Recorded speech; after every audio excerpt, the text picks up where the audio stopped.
I'm hoping na, Christine, tama na. Tama na. Pagod na kami, ha? Nagsisimula na pong umulan, mga ka-islanders.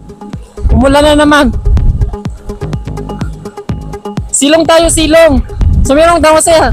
Okay naman po, kaso nga lang, hindi lang kami makapag-swimming since malakas nga po yung alon. Pero masaya pala, laban lang. Wala namang pagsisisi. Wala, kasi lumayo ako sa Maynila. It is 24, it's October 24 of 2024 and right now nandito tayo pa rin sa Boracay Island, Philippines, specifically dito sa Station 1 at kung makikita natin ang napakalakas, napakahangin na panahon natin dito because of the Bagyong Christine currently dito sa Philippine Area of Responsibility, particular dito sa Malay, Aklan, Boracay. At ang gagawin natin for today, magtatanong-tanong tayo dito. Syempre, kasi marami tayong mga turista dito na nandito as of this moment sa Boracay Island. Syempre, i-ask natin yung kanilang experience na bakit nandito sila, anong experience nila na ganito yung weather dito sa Boracay. Hindi ba sila nalulungkot, naiinis, na bakit ganito yung weather ang kanilang nadadatnan dito.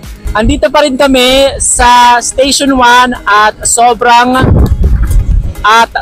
lakas pa rin po ng hangin, mga ka-islanders. So, meron tayong mga turista dito.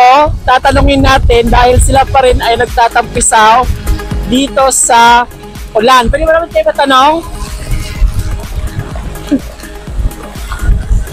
Kamusta yung pakiramdam na umuulan at bumabagyo sa Boracay? Ito, masaya! Masarap! Hindi ba kayo nalulungkot na ganito yung nangyayari, may bagyo? Pero enjoyin na lang. Hanggang kailan kayo dito? Dapat nga ngayon, uwi na kami. Nag-extend kayo? Kami, 4 days na kami dito. Kahit nagbumabagyo, enjoy pa rin natin, di ba? Enjoy na namin.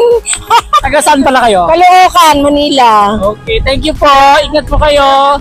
Yung mga interview natin na buwis buhay, LGU Malay, alam niyo na, ha?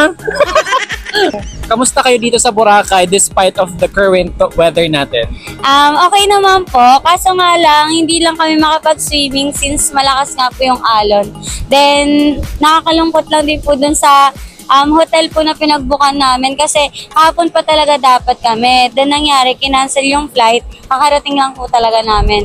Hindi naman nare-refund, hindi na-extend. So, ayun po, sad lang. Malungkot ba kayo ngayon dahil hindi kayo makapag-swimming at may bagyo? Yes po, pero wala naman choice, kaya mag-enjoy na lang po. Until when kayo dito? Sunday po.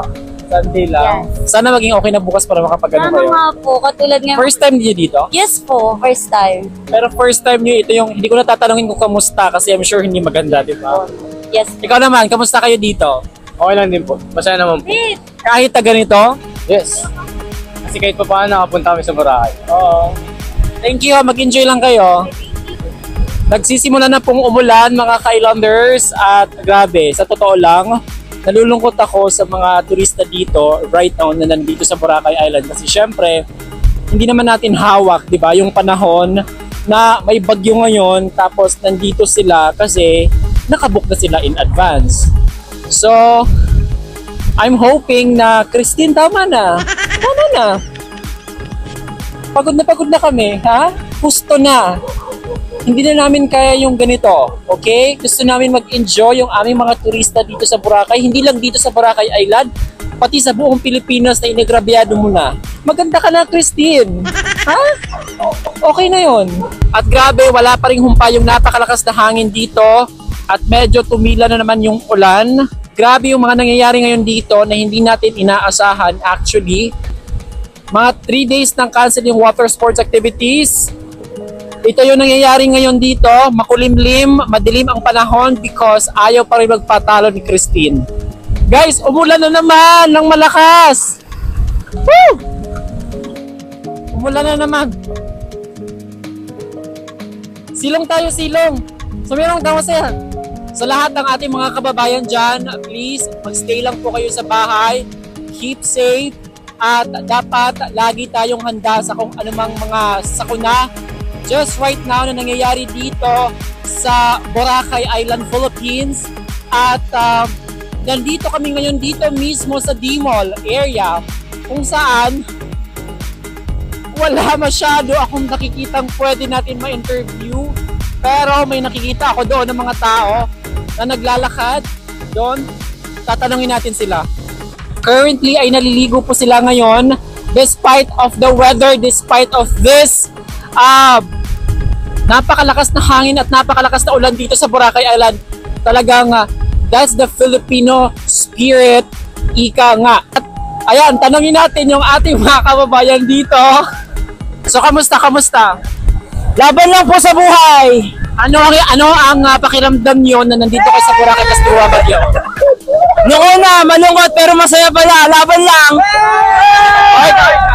Alam mo, Experience mo dito sa Boracay Island ngayon? first time ko dito sa Boracay. Sulit naman kahit bumabagyo. Good. Wala namang pagsisisi. Wala, kasi lumayo ako sa Maynila.